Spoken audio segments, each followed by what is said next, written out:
اشعار پڑھنا جس میں مدینے اور جنت کا تقابل ہوتا ہے، موازنہ. بعض اوقات اس انداز سے پڑھے جاتے ہیں کہ بیٹھے ہوئے لوگوں کی نگاہوں میں جنت کی حقارت ثابت ہوتی ہے، مدینے کی افضلیت. یہ کوئی عبادت نہیں. ہاں اکابرین نے ایسے اشعار لکھے ہیں، لیکن کہاں لکھے ہیں؟ تنہائی میں بیٹھ کر.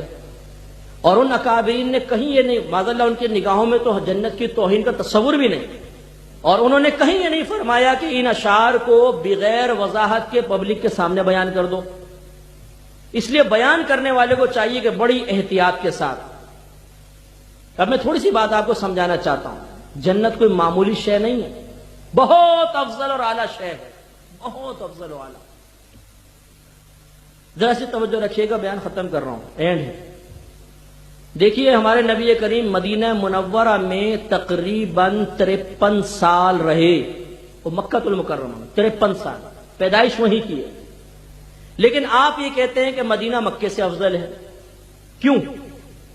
اس لیے کہ ہمارے نبی وہاں سے ہجرت کر کے مدینے میں آ کر مدینے میں موجود ہیں، اس لیے ہم کہتے ہیں کہ مدینہ مکے سے افضل. اس کا مطلب ہے جہاں سے ہجرت کر کے آگے جہاں موجود ہوں گے وہ سابقہ مقام سے افضل ہوگا. یہ قاعدہ ضابطہ ہوا، آپ بھی تسلیم کر رہے ہیں. اب میں آپ سے پوچھتا ہوں، جب قیامت قائم ہوگی پوری کائنات ختم ہو جائے گی، مکہ بھی ختم ہو جائے گا، مدینہ بھی ختم ہو جائے گا، تمام دنیا فنا ہو جائے گی، پھر ہمارے نبی کہاں ہوں گے؟ جنت میں.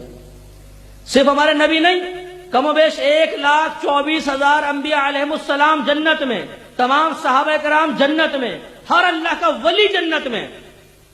اور پھر اس پہ نہ تھا کہے کہ میدان معاشر میں جب فرشتے مجھے کہیں گے جنت کی طرف چلیے تو میں کہوں گا نہیں جاتا، نہیں جاتا. کیوں نہیں جاتا؟ جب مکے سے مدینے آئے تو آپ نے مکے کو کہا یہ کم افضل، مدینہ افضل. جب مدینے سے جنت میں آ گئے تو نبی تو آپ کے جنت میں موجود ہیں، اور آپ میدان معاشر میں کہہ رہے ہیں اس میں نہیں جاتا، جو فنا ہو گیا وہاں جاؤں گا. یہ کیسی محبت ہے بھائی؟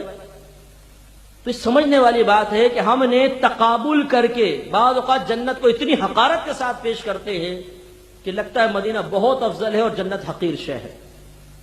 حالانکہ قرآن اٹھا کے پڑھیے، اللہ تعالیٰ فرماتا ہے وَسَارِعُوا إِلَى مَغْفِرَةٍ مِّن رَبِّكُمْ وَجَنَّةٍ، اپنے رب کی جنت اور اپنے رب کی مغفرت کی طرف تیزی کے ساتھ دوڑو، جلدی کرو اس کی طرف. أَرْضُهَا السَّمَاوَاتُ وَالْأَرْضُ، وہ جنت جس کی لمبائی چوڑائی زمین و آسمان ہے، یعنی زمین و آسمان سے بھی وسیع ہے. وَعِدَّتْ لِلْمُتَّقِينَ، وہ جنت متقین کے لیے تیار کی گئی. صحابہ کرام سے ثابت ہے، بخاری کی روایت، ایک صحابی اسلام لے کر آئے، نئے نئے جہاد ہو رہا ہے. عرض کیا رسول اللہ اگر میں شہید ہو گیا تو کیا ملے گا؟ فرمایا جنت. ہاتھ میں کھجوری تھی تو فرمایا کہ اگر یہ کھجوریں کھانے میں وقت گزاروں تو یہ بھی بہت بڑی بات. کھجوریں پھینکی، جا کے جنگ کی اور آپ شہید ہو گئے. جنت کی تمنا میں شہادت صحابہ کرام نے پائی. تو جنت کوئی معمولی چیز نہیں ہے. ایسا نہ ہو معاذ اللہ کہ اس قسم کے اشعار سن کے ہم یہ سمجھیں کہ صرف مدینے کی طلب کرنی چاہیے، مدینے کو چھوڑ کے اگر جنت کی طلب کریں گے تو یہ جرم ہے، اور یہ آہستہ آہستہ ہو رہا ہے.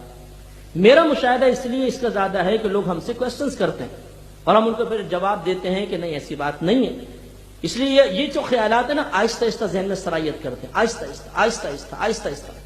کوئی جنت کی دعا مانگے، ابھی بھائی جنت کی نہیں، مدینہ مانگو، مدینہ، اللہ سے مدینہ مانگو. ٹھیک ہے مدینہ مانگے، کوئی حرج نہیں، لیکن یہ کہنا کہ جنت کے مقابلے جنت نہیں مدینہ مانگے. جنت میں کیا ہے؟ مدینے میں سب کچھ ہے. جنت کی حقارت ہرگز نہیں ہونی چاہیے.